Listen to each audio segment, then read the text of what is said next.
Ito na to. Oh. Tawag kasi dito ate sa mga block na to is diode. Ito naman yung capacitor.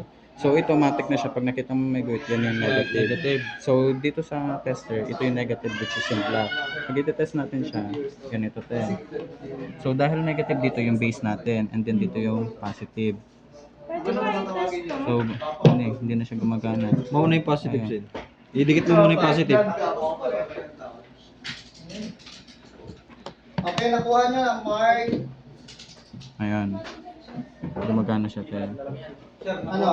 Anong pyesa Ayan, yun? gumagana siya. Check sa pyesa. Ito yung negative, ito yung positive which is dahil dito yung negative.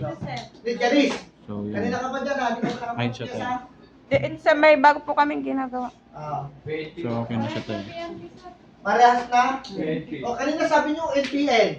Sir, balik Tapos yun. yung balik namin yung Dito. Okay na ito.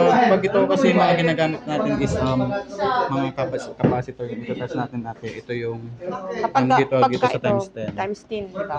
Times 10 Sorry, natin. paano yung tinitest nila? Advance